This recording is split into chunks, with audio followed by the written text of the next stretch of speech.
तो हेलो दोस्तों, नमस्कार। आप सभी का हमारे यूट्यूब चैनल पर स्वागत है। आप लोग क्लास 12 हिंदी स्टूडेंट हैं और 22 फरवरी को यानी कि आज एग्जाम देने वाले हो। तो एग्जाम से पहले आप इस वीडियो को जरूर देख लीजिएगा। आपकी बोर्ड परीक्षा के लिए बहुत ही ज़्यादा महत्वपूर्ण वीडियो होने वाली है, क्योंकि आपको जो संस्कृत गद्यांश प्लस पद्यांश होते हैं वो आपकी बोर्ड परीक्षा के लिए बहुत ही ज़्यादा महत्वपूर्ण होते हैं। टोटल 14 नंबर के लिए आते हैं, तो इसीलिए आप लोग जरूर एक बार देख लीजिएगा, ताकि आपको आइडिया हो जाए कि कौन कौन सा गद्यांश इंपॉर्टेंट है और आपकी बोर्ड परीक्षा में आ सकता है, ताकि आप लोग यहाँ से 14 नंबर आपको बिल्कुल पक्के कर पाओ और साथ ही में अपनी बोर्ड परीक्षा में बहुत ही अच्छा स्कोर कर पाए।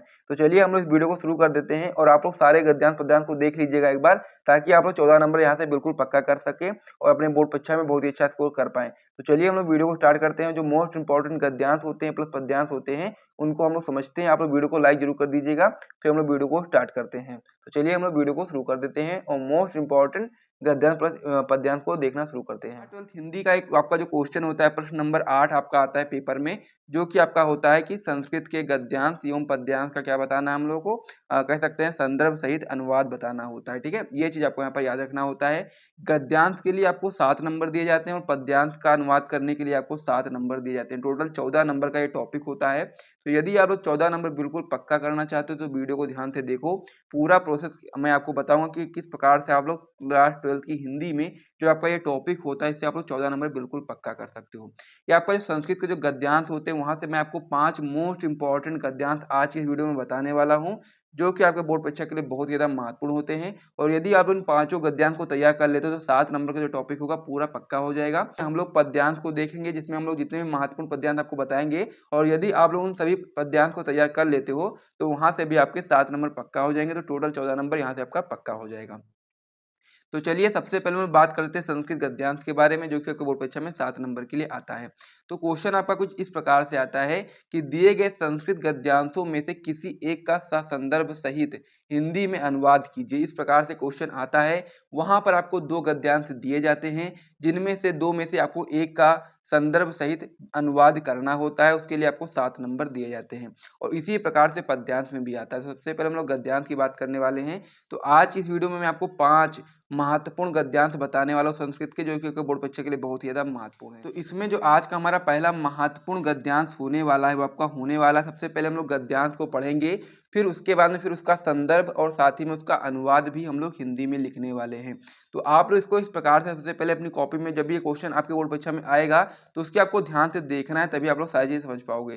तो यहाँ पर जो क्वेश्चन आपका दिया गया इस प्रकार से दिया गया है कि संस्कृतस्य साहित्य सरस व्याकरणस्य सुनिश्चितम तस्य गदे पदे चालालित्य भावबोध सामर्थ्यम आदुतीये श्रुति माधत्य वर्तते कि बहुना चरित्र निर्माणार्थ यादृशी सत्प्रेरणा संस्कृत वाड़ में ददाति न तादसीम किदृश्यन्त मूलभूताना मानवीय गुणाना यात्र दिशि विवेचना संस्कृत साहित्ये वर्तते नात्यत्र तादृशी दया दान शौच्यम और आदर्यम अनुसूया क्षमा अनेक चनेके गुणा अस्य साहित्यस्य अनुशीलेन सज्जायन्ते। तो इस प्रकार से आपका यह पहला गद्यांश दिया गया है। अब यहाँ पर संस्कृत की बात हो रही है, संस्कृत की महानताओं के बारे में इस गद्य में बताया जा रहा है, तो वो चीज हमको इसमें समझना है। तो इसका संदर्भ किस प्रकार से लिखोगे आप लोग समझोगे यहाँ पर कि हमारी जो आपका गद्यांश उसमें जो आपका कह सकते हैं चैप्टर है संस्कृत भाषा या महत्व, यानी कि संस्कृत भाषा की महत्व का एक चैप्टर है और उसी चैप्टर से आपको ये गद्यांश दिया गया है। तो ये चीज आपको यहाँ पर याद रखना है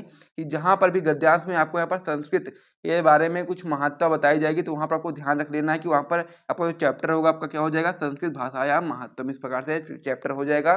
तो संदर्भ आप इस प्रकार से बताओगे कि प्रस्तुत अवतरण हमारी पाठ्य पुस्तक संस्कृत दिग्दर्शिका के संस्कृत भाषा या महत्व नामक पाठ से अवतरित। तो इस प्रकार से जहां पर भी यहाँ पर आप देखोगे संस्कृत के बारे में बहुत सारी जानकारी दी गई है, संस्कृत के बारे में सारी चीज लिखी गई है।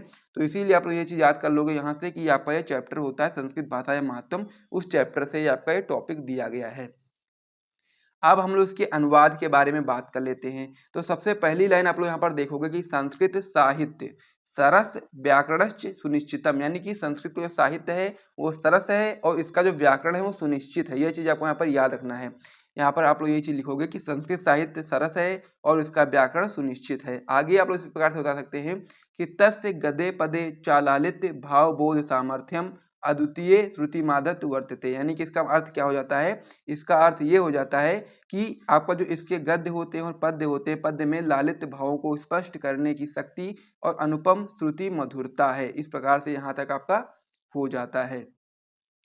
आगे आप उसमें बता सकते हैं कि बहुना चरित्र निर्माणार्थ यादृशी सत्प्रेरणा संस्कृत वाड में ददाति न तादृशीम किदृश्यन्ते। इस प्रकार से आपका आगे दिया गया, तो आगे इसका अर्थ हो जाएगा कि अधिक कहने से क्या, चरित्र निर्माण के लिए जैसा विवेचना संस्कृत साहित्य देता है वैसी प्रेरणा किसी दूसरे साहित्य में नहीं है। ये चीज इसमें बताई गई है। फिर आगे आप लोग से इसमें पूछा गया है कि मूलभूताना मानवीय गुणाना यादृशी विवेचना संस्कृत साहित्य वर्तते नात्यत्र तदसी। तो इसका अर्थ क्या होता है, इसको भी समझ लीजिए कि मौलिक मानवीय गुणों का जैसा विवेचन संस्कृत साहित्य में है दूसरे साहित्य में नहीं है। ये चीज आपको यहाँ पर आगे दी गई है।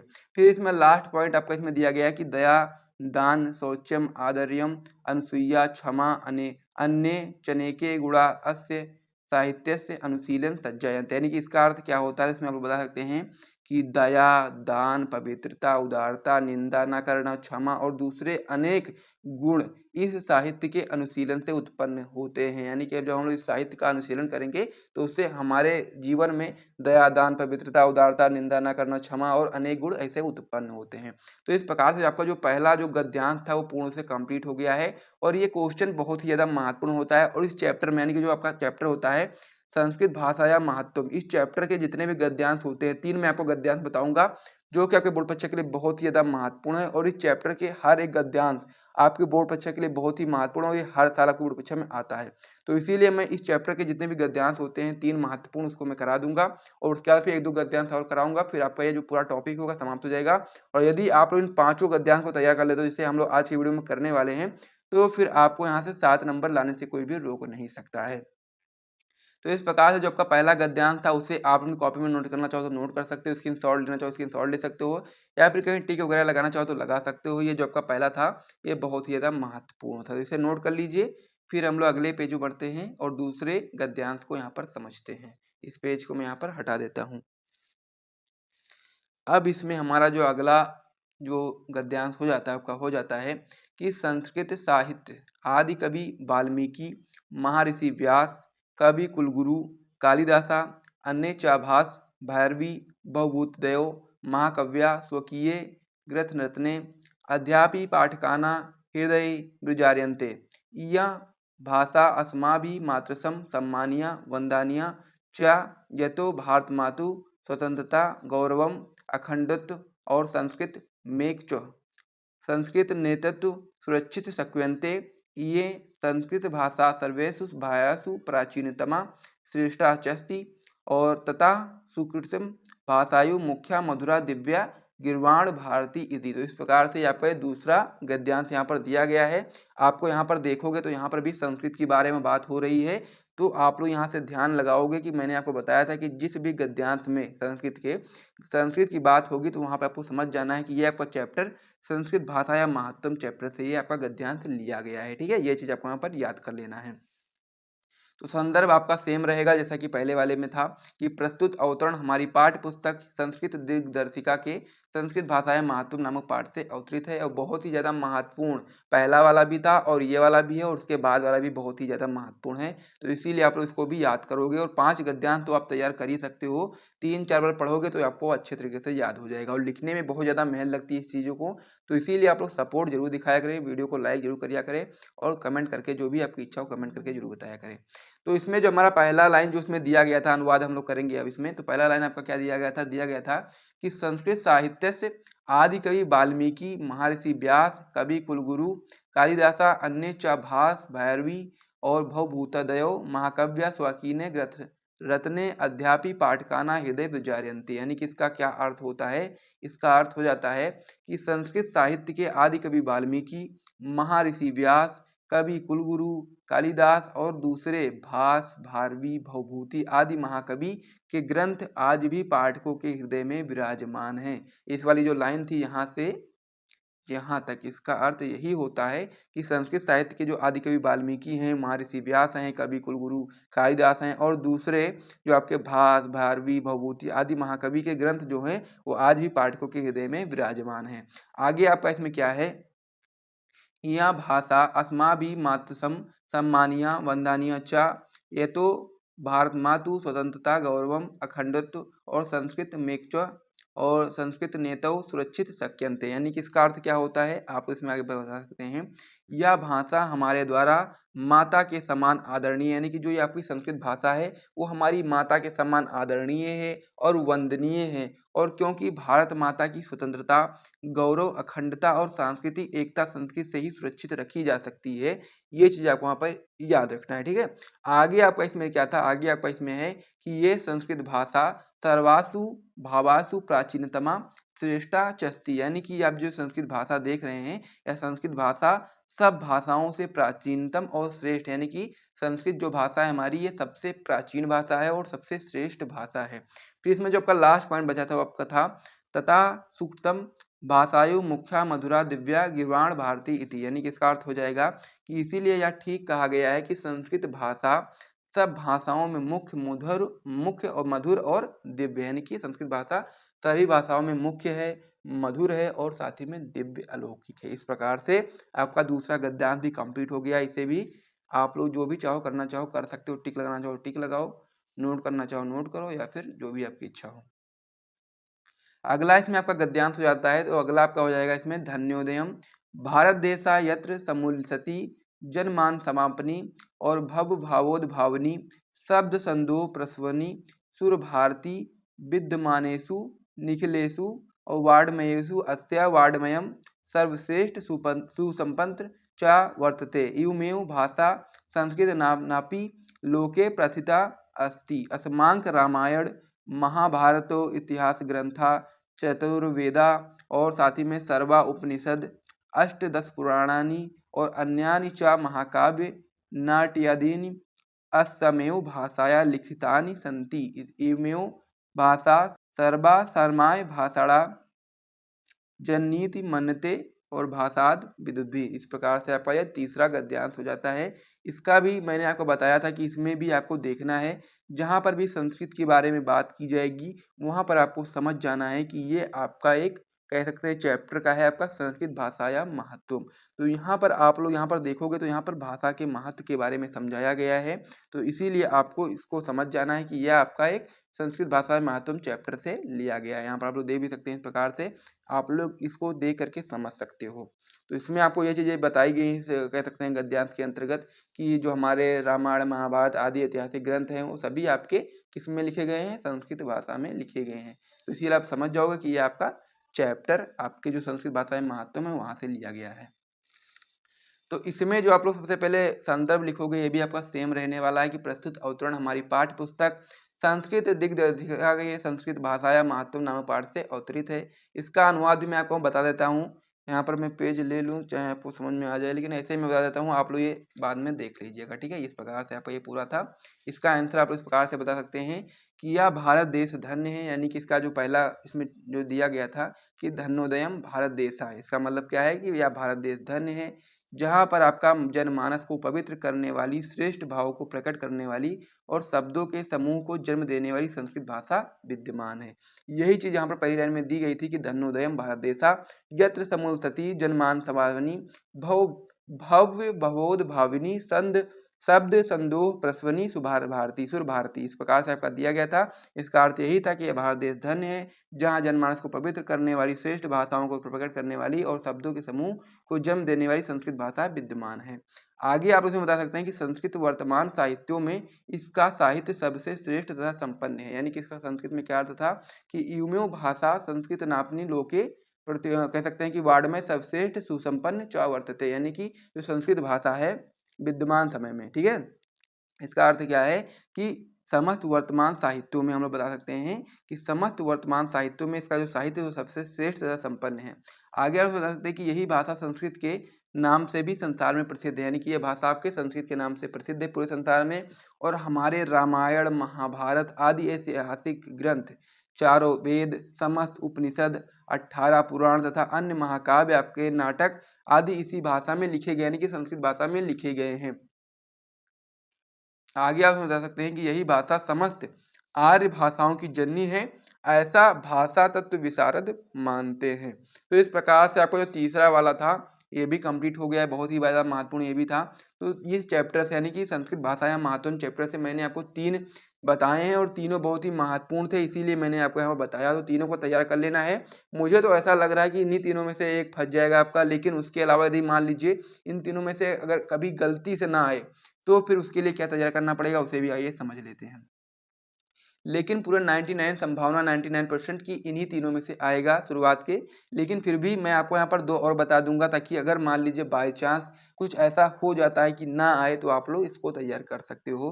तो इसमें जो आपका चौथा गद्यांश हो जाता है आपका हो जाता है कि याज्ञवल्क्य ववाच ना वा अरे मैत्रेयी प्रत्यु कमाय प्रति प्रिय भवति आत्मनस्तु वै कमाय पति प्रियो भवति और न वा अरे जयाया कमाया और जाया प्रिया भवति आत्मनस्तु वे कमाया जाया प्रिया भवति न वा अरे पुत्रस्य वित्तस्य च कमाय पुत्रो वित्त वा कृत भवति आत्मनस्तु वे कमाय पुत्रो वित्त वा पितृ प्रिय भवति न वा अरे सर्वस्य कमाई सर्व प्रिय भवति और आत्मनस्तु वे कमाए सर्व प्रिय भवति। इस प्रकार से आपका चौथा हो जाता है।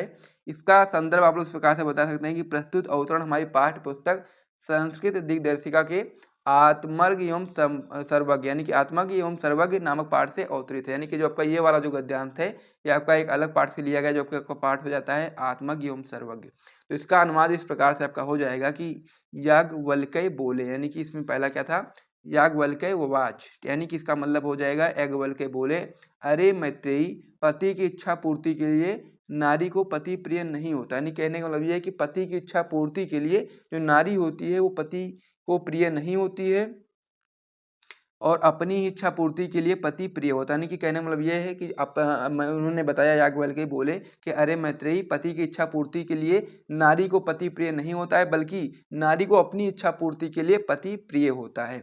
आगे आप बता सकते हैं कि अर्थात अपने स्वार्थ से ही वह पति को चाहती अथवा प्रेम करती है। यानी कि अपने स्वार्थ के लिए ही वह पति को चाहती या फिर बोल सकते हो आप लोग प्रेम करती है, ना ही अरे पत्नी की इच्छा पूर्ति के लिए पति को पत्नी प्रिय नहीं होती। जैसा कि मैंने आपको पहले बताया, यानी कि याज्ञवल्क्य बोले कि पति की इच्छा पूर्ति के लिए नारी को पति प्रिय नहीं होता है, बल्कि अपनी इच्छा पूर्ति के लिए कह सकते हैं कि नारी को पति प्रिय होता है। वैसा ही दूसरी लाइन में आपको बता सकते हैं कि ना ही अरे पत्नी की इच्छा पूर्ति के लिए पति को पत्नी प्रिय नहीं होती है, अपनी इच्छा पूर्ति के लिए जो पति होता है उसको पत्नी प्रिय होती है। यानी यही चीज आप आगे बताओगे कि अपनी इच्छा पूर्ति के लिए पत्नी प्रिय होती है।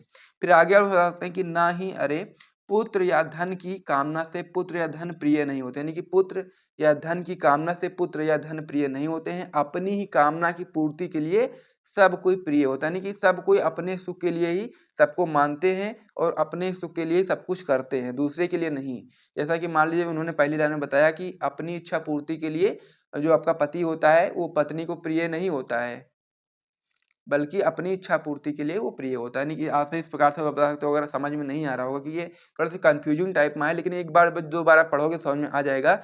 आशय में ये चीज आप बताओगे कि आशय यह है कि मनुष्य जो होता है, मनुष्य जो भी कामना इस संसार में करता है वह दूसरों के सुख के लिए नहीं करता। ये चीज आपको यहाँ पर याद रखना है कि मनुष्य जो भी कामना इस संसार में करता है वो दूसरों के सुख के लिए थोड़ी करता है, अपने सुख के लिए करता है ना, अपितु अपने सुख के लिए, अपनी ही आत्मा तृप्ति के लिए करता है। मनुष्य का एकमात्र लक्ष्य दूसरे किसी को सुख देना नहीं, केवल अपने आप को ही सुख देना होता है। और इस प्रकार आत्म तृप्ति के लिए ही पति पत्नी पुत्र आदि सब प्रिय होते हैं। यानी कि अगर पति को पत्नी प्रिय है तो वो पत्नी के लिए नहीं प्रिय, अपनी इच्छा पूर्ति के लिए पति को पत्नी प्रिय है। और उसी प्रकार से अगर पत्नी को पति प्रिय है तो पति केवल अपनी इच्छा पूर्ति के लिए प्रिय है, ना कि पति की इच्छा पूर्ति के लिए प्रिय है। और उसी प्रकार से पुत्र और जितनी भी चीजें होती हैं संसार में सभी अपने सुख के लिए ही सबको प्रेम करती हैं। ये चीज आपको यहाँ पर याद रखना है। तो इस प्रकार से आपका जो चौथा यहाँ पर था गद्यांश ये भी कंप्लीट हो गया, इसे भी नोट कर लीजिए। फिर हम लोग इसमें पांचवे की ओर बढ़ते हैं। अब इसमें जो पांचवा वाला गद्यांश हो जाता है आपका एक अलग चैप्टर से है, ये भी चैप्टर का आपको बहुत ही महत्वपूर्ण है। तो चैप्टर आपका इसमें हो जाता है महामना वाल्विया के चैप्टर से आपका दिया गया है। तो सबसे पहले आप लोग पढ़ोगे इसमें क्या लिखा गया है। इसमें दिया गया है हिंदी संस्कृता लांग भाषायु अस्य समान अधिकार आसीत, हिंदी हिंदुस्थाना मुत्थनाय आय निरंतर प्रयत्न करोत, शिक्षा यो देशे समाजे च नवीना प्रकाशा उदेति, अतः श्री मालवीय वाराणस्या काशी विश्वविद्यालय से स्थापना करोत। ठीक है, अस्य निर्माणाय अय जनान धनम अपायच जनाश्च महतस्मिन् ज्ञानज्ञे प्रभूत धनस्मे प्रचचन् तेन निर्मिताये विशाला विश्वविद्यालया भारतीयाना दानशीलतया श्रीमालवीयस्य यस्य च प्रतिमूर्तिर्यु विभूति विभाति। ठीक है, फिर आगे आप बताते हैं कि साधारण स्त्री कड़ोपी जना महतो साहसेन मनस्विता पुरुषेण च असाधारणमपि कार्य कुरुक्षम कतुच्छम। ठीक है, इति दर्शयते मनीषी मूर्धन्य मालवीय इति दत्त मेव जनात महामना इत्युपाधिना और अभिधातु मार्धवंता। इस प्रकार से आपका ये पांचवा दिया गया है। तो यहाँ पर भी संस्कृत के बारे में लिखा है, तो आपको ये नहीं समझ लेना कि संस्कृत भाषा महात्म से है, बल्कि यहाँ पर एक पूरा चैप्टर पढ़ना है। मतलब कि जो आपका ये दिया गया गद्यांश उसको पूरा पढ़ोगे तो यहाँ पर आपका क्या आ जाएगा, श्री मालवीय। और जब आपका श्री मालवीय यहाँ पर दिख जाए तो आपको समझ जाना है कि आपका संस्कृत भाषा महात्म चैप्टर से नहीं लिया गया है, बल्कि आपका ये महामना मालवीय चैप्टर से लिया गया है। तो इसका संदर्भ आप इस प्रकार से बताएंगे कि प्रस्तुत अवतरण संस्कृत दिग्दर्शिका के महामना मालवीय पाठ से अवतरित है। इस प्रकार से आप लोग उसका संदर्भ बता सकते हैं। अनुवाद में आप लोग बताओगे कि हिंदी, संस्कृत और अंग्रेजी भाषाओं पर इनका समान अधिकार था। किसका? महामना मालवीय का। तो आप लोग बताएंगे कि हिंदी, संस्कृत और अंग्रेजी भाषाओं पर इनका समान अधिकार था। हिंदी, हिंदू और हिंदुस्तान के उत्थान के लिए इन्होंने निरंतर प्रयत्न किया, यानी कि हिंदी के लिए, हिंदू के लिए और हिंदुस्तान के उत्थान के लिए जो महामना मालवीय थे उन्होंने निरंतर प्रयत्न किया। शिक्षा से ही देश और समाज में नवीन प्रकाश उदय होता है। अतः श्री मालवीय जी ने वाराणसी में काशी विश्वविद्यालय की स्थापना की और इसके निर्माण के लिए इन्होंने लोगों से धन मांगा, क्योंकि अब आप लोग जब इतना बड़ा काशी हिंदू विश्वविद्यालय बनाओगे तो उसके लिए धन की तो आवश्यकता बहुत ज़्यादा होगी। तो उसी धन को एकत्रित करने के लिए इन्होंने लोगों से धन मांगा और लोगों ने इस महान ज्ञान के यज्ञ में इनको बहुत सा धन दिया और उससे बना हुआ यह विशाल विश्वविद्यालय भारतवासियों की दानशीलता और श्री मालवीय जी की यश की प्रतिमूर्ति के समान सुशोभित हो रहा है। विद्वानों में श्रेष्ठ मालवीय जी ने दिखला दिया कि सामान्य स्थिति वाला मनुष्य भी महान उत्साह, दृढ़ निश्चय और पुरुषार्थ के द्वारा असाधारण कार्य कर सकता है। इसीलिए मनुष्यों ने उनको महामना की उपाधि से पुकारना प्रारंभ कर दिया। तो इस प्रकार से आपका जो पांचवा वाला गद्य था इसे भी आप लोगों ने समझ लिया होगा, इसे भी नोट कर लीजिए, बहुत ही महत्वपूर्ण। चलिए अब हम लोग अगले पेज पे बढ़ते हैं। वहाँ पर जो मोस्ट इंपॉर्टेंट पद्यांश होने वाले हैं उनको देखना शुरू कर देते हैं। और साथ ही में यदि आप लोगों ने तो वीडियो को लाइक नहीं किया है तो वीडियो को लाइक कर दो। फिर हम लोग अगले पेज पे बढ़ते हैं और मोस्ट इंपॉर्टेंट पद्यांश को देखना शुरू कर देते हैं। तो मैं उम्मीद करता हूँ कि आप लोगों ने वीडियो को लाइक कर दिया होगा। तो चलिए अब हम लोग अगले पेज पर बढ़ते हैं, क्योंकि इन सारी चीज़ों को करने में काफ़ी ज़्यादा समय लगता है, काफ़ी ज़्यादा मेहनत लगती है। तो इसीलिए मैं उम्मीद करता हूँ कि आप लोग छोटा सा लाइक तो कर ही सकते हो हमारे लिए, तो आप लोगों ने कर दिया होगा। तो इसमें हमारा जो इसमें जो क्वेश्चन होता है आपका संस्कृत में प्रश्न संख्या 8 होता है। प्रश्न संख्या 8 का जो का वाला होता है, का में आप लोग गद्यांश के लिए पूछा जाता है, तो गद्यांश मैं आपको करवा चुका हूँ। अब इसमें खा जो आपका होता है प्रश्न संख्या 8 में, वो आपका हो जाता है कि दिए गए पद्यांशों में से किसी एक का ससंदर्भ में मतलब कि संदर्भ सहित हिंदी में अनुवाद लिखिए। ये आपका बहुत ही महत्वपूर्ण क्वेश्चन है। और साथ ही में मैं आपको बताना चाहता हूँ कि जितने भी प्रश्न मैं आपको इस वीडियो में बताने वाला हूँ उनको यदि आप लोग तैयार कर लेते हो तो आपका जो पद्यांश का टॉपिक होता है संस्कृत के लिए वो पूर्ण से कंप्लीट हो जाएगा। तो चलिए हम लोग इसको देखना शुरू कर देते हैं। तो इसमें आपको जो पहला श्लोक दिया गया है इस प्रकार से दिया गया है, भाषासु मुख्या मधुरा दिव्या गिर्वाण भारती तस्या ही मधुर काव्य तस्माधि सुभाषितम। तो इस प्रकार से आपको ये दिया गया पहला श्लोक। इसका संदर्भ आप लोग इस प्रकार से बताओगे कि यह श्लोक आपका संस्कृत दिग्दर्शिका के सुभाषित रत्नानी शीर्षक पाठ से अवतरित है। ठीक है, ये चीज आपको यहाँ पर याद रखना है। और जो आपका ये चैप्टर है सुभाषित रत्नानी, इस चैप्टर के जितने भी आप कह सकते हैं कि श्लोक होते हैं उनको केवल आप लोग पढ़ लो, आपके यहाँ से 7 नंबर पक्के हो जाएंगे, क्योंकि इन्हीं से आपके हर साल क्वेश्चन आते हैं, इन्हीं चैप्टर से, यानी कि इसी चैप्टर से।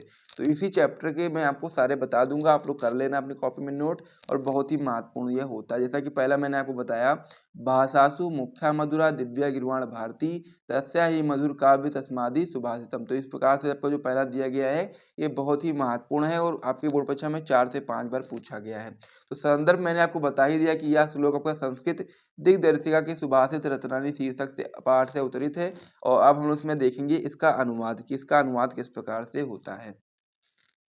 तो इसको आपको याद करना पड़ेगा, कैसे याद करोगे आइए समझ लेते हैं। तो इसमें आपका दिया गया है, पहला जो लाइन दिया गया था कि भाषासु मुख्या मधुरा द्रव्या गिर्वाण भारती। इसका अर्थ होता है कि भाषाओं में संस्कृत जो आपकी होती है वो सबसे प्रधान, मधुर और अलौकिक है। ठीक है, ये चीज आपका इसमें अर्थ इसका हो जाता है।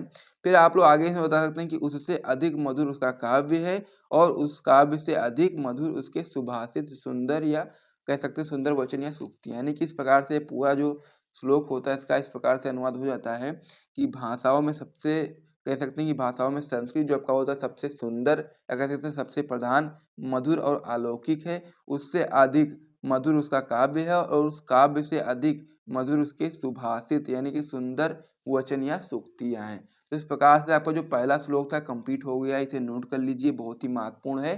फिर हम लोग अगले की ओर बढ़ते हैं।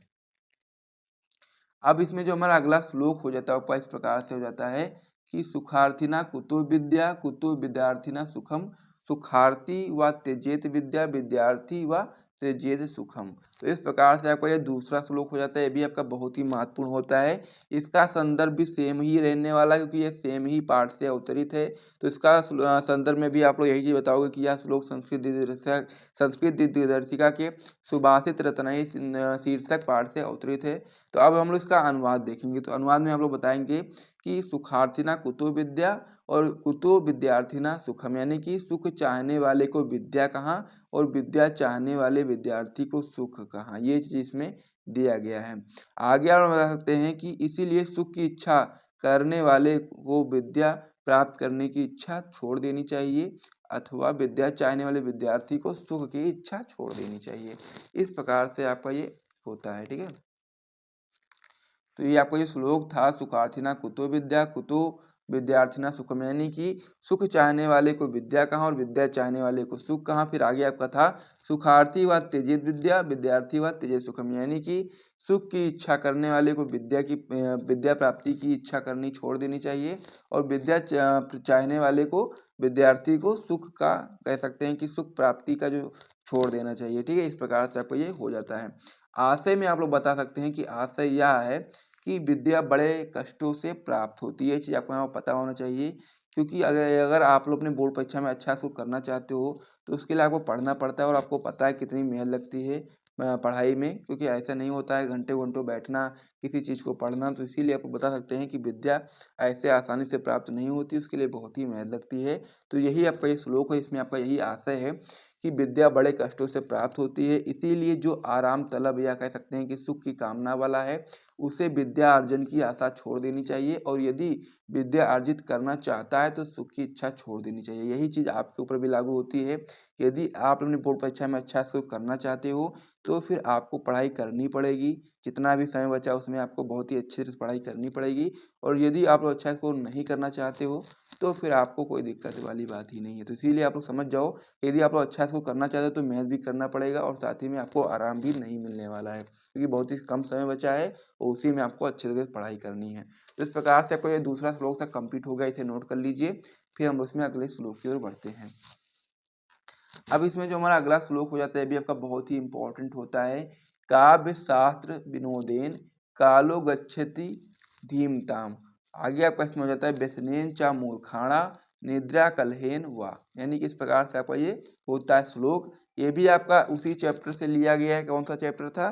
चैप्टर आपका था सुभाषित रत्नानी। तो इसका संदर्भ भी आप इसी प्रकार से बताएंगे कि यह श्लोक आपका संस्कृत दिग्दर्शिका के सुभाषित रत्नानी नामक शीर्षक से अवतरित है, यानी कि उसके पाठ से अवतरित है। तो इसमें अनुवाद में आप लोग बताएंगे इसका अनुवाद कि बुद्धिमानों का जो समय होता है वह काव्य और शास्त्रों की चर्चा के विनोद में बीतता है, यानी कि काव्य शास्त्र विनोदेन कालो गच्छति धीमताम, यानी कि बुद्धिमानों का जो समय होता है वो काव्य और शास्त्रों की चर्चा के विनोद यानी कि आनंद में बीतता है। और आगे आपका हो जाता है व्यसनेन चा मूर्खाण्या निद्रा कलहेन वा, यानी कि और जो मूर्खों का समय होता है वो बुरे व्यसनों में यानी कि सोने में या फिर लड़ाई झगड़े में बीतता है।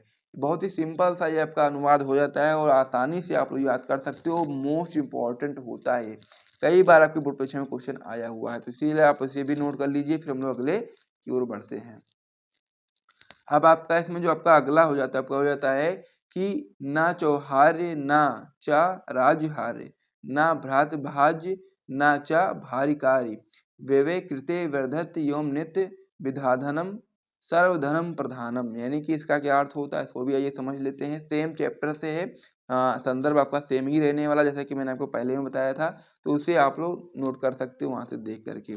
तो अनुवाद में इसके बताओगे आप लोग कि विद्या रूपी जो धन होता है वो समस्त धनों में प्रधान है। यानी कि यही चीज में पहला दिया गया है कि ना चौहार्य ना चा राजहार्य, यानी कि जो आपका विद्या धन कह सकते हैं विद्या रूपी धन होता है समस्त धनों में प्रधान होता है, क्योंकि ना तो कोई चोर चुरा सकता है ना राजा द्वारा छीना जा सकता है। यही पहली लाइन है कि ना चौरहार्य ना चा राजहार्य, यानी कि ना कोई चोर उसको चुरा सकता है और ना ही राजा द्वारा उसे छीना जा सकता है।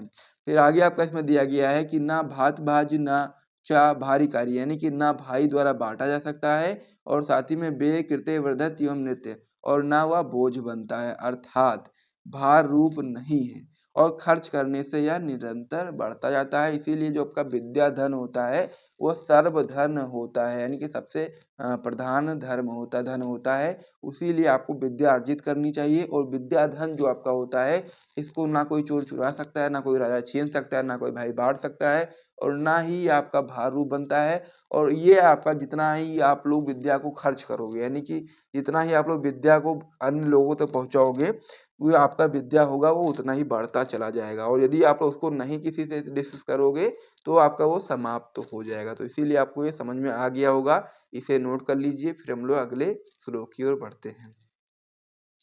अब इसमें हमारा जो अगला श्लोक हो जाता है, ये भी आपका बहुत ही महत्वपूर्ण, आपके वो बच्चे में 5 बार पूछा गया है।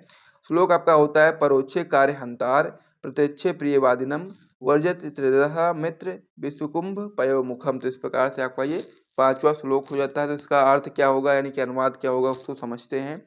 संदर्भ आपका सेम रहने वाला है हर एक में, क्योंकि ये आपका जो चैप्टर होता है, कौन सा चैप्टर होता है, सुभाषित रत्नानी। ये चैप्टर आपके लिए बहुत ही महत्वपूर्ण है, और यदि आप लोग इन चैप्टर के सभी मोस्ट इंपॉर्टेंट पद्यांश को पढ़ लेते हो तो आपका इसी में से देखने को मिलेगा और आप लोग आराम से कर पाओगे। तो चलिए अब हम इसका अनुवाद देख लेते हैं। तो अनुवाद में आप लोग बताओगे कि जो पीठ पीछे काम बिगाड़ने वाला हो पर सामने मीठा बोलने वाला हो, ऐसे मित्र को उसी प्रकार छोड़ देना चाहिए जैसे विष से भरे घड़े को जिसके ऊपरी भाग में दूध लगा हो। ये चीज आपको यहाँ पर समझना है कि परोक्षे कार्यहंतार प्रत्यक्षे प्रिय वादनम, यानी कि जो पीठ पीछे काम बिगाड़ने वाला हो पर सामने मीठा बोलता हो, ऐसे मित्र को हम लोग क्या करना चाहिए, उसी समय छोड़ देना चाहिए। और ऐसे छोड़ देना चाहिए जैसे कि विष से भरा कोई घड़ा है और उसके ऊपर दूध लगा हो, तो आप लोग उसको पियोगे तो है नहीं, क्योंकि अगर आप लोग पी लोगे तो आपकी मृत्यु हो जाएगी। तो इसीलिए आपको समझ जाना है कि जो भी मित्र आपके सामने तो आपकी बहुत ही बड़ाई करता है परंतु पीछे आपका काम बिगाड़ने में लगा रहता है, उस मित्र का साथ आप लोग जितनी जल्दी हो सके उसे छोड़ दीजिए, क्योंकि यदि आप लोग उसके साथ ज़्यादा दिन तक रहोगे तो वो आपके लिए बहुत ही ज़्यादा घातक साबित हो जाएगा। ये चीज़ आपको यहाँ पर समझ लेना है। यानी कि जो आपका ये श्लोक है इसका भाव यह है कि ऊपर ऊपर दूध को देखकर जैसे विष से घड़े भरे घड़े को अपनाना मृत्यु को बुलावा देना। यानी कि जैसे कि मान लीजिए ऊपर ऊपर जो दूध भरा हुआ है उसको देखकर यदि आप लोग विष से भरे घड़े को अपना लेते हो तो वो आपके लिए मृत्यु बन जाती है। वैसे ही सामने मीठी मीठी बातें करने वाले किंतु पीठ पीछे काम बिगाड़ने वाले मित्र रूपी शत्रु को भी अपनाना अपने को विनिष्ट करना है, यानी कि अपने को विनाश की ओर ले जाना है। क्योंकि जो भी मित्र आपके पीठ पीछे आपका काम बिगाड़ने में लगा रहता है वो आपका कोई मित्र नहीं है, वो आपका शत्रु ही है। तो इसीलिए जितनी जल्दी हो सके अपने उस शत्रु को अपने से दूर कर दो, नहीं तो वो आपको अपने विनाश की ओर लेकर के चला जाएगा। तो इस प्रकार से आपका यहाँ पर भी ये जो आपका श्लोक था कि परोक्षे कार्य हंतार प्रत्यक्षे प्रियवादिनम वर्जस तृतादशम मित्र विषुकुंभ पयोमुखम। ये आपका कंप्लीट हो गया है। अब हम लोग इसमें अगले श्लोक की ओर बढ़ते हैं। इसमें हमारा अगला श्लोक हो जाता है कि विद्या विवादाय धन मदाय शक्ति परेशा परिपीडनाय खलस्य साधो विपरीत में ज्ञानाय दनाय चा रक्षणाय। तो इसका अनुवाद किस प्रकार से होता है उसको भी समझेंगे। तो संदर्भ आपका सेम रहने वाला है, मैं आपको कई बार बता भी चुका हूँ, ठीक है। तो अब हम लोग उसका देखते हैं क्या होता है अनुवाद। तो अनुवाद में आप लोग बताएंगे कि दुष्ट की विद्या विवाद के लिए, धन मद के लिए, और शक्ति जो होती है वो दूसरों को पीड़ा पहुंचाने के लिए होती है। यही चीज पे पहली लाइन में दिया गया है कि जो विद्या होती है वो विवदाय, धन मदाय, शक्ति परेशा परिपीडनाय, यानी कि दुष्ट की विद्या विवाद के लिए, धन मद के लिए, और शक्ति दूसरों को पीड़ा पहुंचाने के लिए होती है। और उसी के विपरीत खलस्य साधो विपरीत मेत ज्ञानाय धनाय च रक्षणाय, इसके विपरीत सज्जन की जो विद्या होती है वो ज्ञान के लिए होती है, धन जो आपका होता है वो दान के लिए होता है, और शक्ति दूसरों की रक्षा के लिए होती है, ना कि उनके विनाश के लिए। तो इस प्रकार से विद्या विविधाय, धन मदाय, शक्ति परेशा परिपीडनाय, और खलस्य साधो विपरीत मेत ज्ञानाय धनाय च रक्षणाय। इसको आप लोगों ने समझ लिया होगा, इसे भी नोट कर लीजिए। फिर हम लोग अगले श्लोक की ओर बढ़ते हैं, और ये आपका लास्ट श्लोक होने वाला है। और यदि आप लोगों ने इतने श्लोक को तैयार कर लिया तो फिर आपको यहाँ से आपका जो टॉपिक होता है पद्यांश के, संस्कृत वाला जो पद्यांश होता है, यहाँ से आपके 7 नंबर बिल्कुल पक्के हो जाएंगे। तो ये आपका जो अगला श्लोक हो जाता है, आपका हो जाता है कि पीड़ाति या सुचरिते पितर सा पुत्रो यद भतुरेव हितमिताची तत्कलयत। ठीक है, फिर आगे आपका हो जाता है इसमें तंत्री मदयापि सुखे चा समक्रिय यद यत तत्र जगति पुण्यकितो लाभन्ते। इस प्रकार से आपका श्लोक हो जाता है। इसका अनुवाद आपका हो जाता है कि जो पिता को अच्छे आचरण से प्रसन्न करता है, यानी कि पीड़ति या सुचिरिते पिता सा पुत्रो, यानी कि जो पिता को अच्छे आचरण से प्रसन्न करता है, ऐसा पुत्र जो पति का हित चाहती है। यानी कि पहला क्या है इसमें कि जो पिता को अच्छे आचरण से प्रसन्न करता है ऐसा पुत्र, और फिर आपका दूसरा लाइन इसमें हो जाता है यद भद्रेयो हित मिच्चाछि तत् कलत्रम। ठीक है, यानी कि जो पति का हित चाहती हो ऐसी स्त्री। फिर आपका इसमें आपका हो जाता है तमित्र माप दी, यानी कि सुखे चा समक्रिय यदि, यानी कि जो सुख और दुख में समान व्यवहार वाला हो ऐसा मित्र। इन तीनों को संसार में पुण्यशाली जन ही पाते हैं। यानी कि अगर आप लोग को ऐसी चीजों की प्राप्ति हो जाती है, ऐसा मतलब कि पुत्र प्राप्त हो जाता है जिसकी वजह से आपको गर्व की अनुभूति होती है, ऐसा आप कह सकते हैं कि पत्नी प्राप्त हो जाती है जो आपका हित चाहती है, और साथ ही में ऐसा आपको यदि मित्र प्राप्त हो जाता है जो आपके सुख में भी समान व्यवहार करता है और दुख में भी समान व्यवहार करता है। तो इस प्रकार से जो तीनों चीजें हैं वो किसी एक ही कह सकते हैं किसी पूर्णशाली जन को ही ये तीनों चीजें प्राप्त हो पाती हैं। तो इसीलिए आप लोग इसे भी नोट कर लीजिए, ये भी आपका कंप्लीट हो गया है।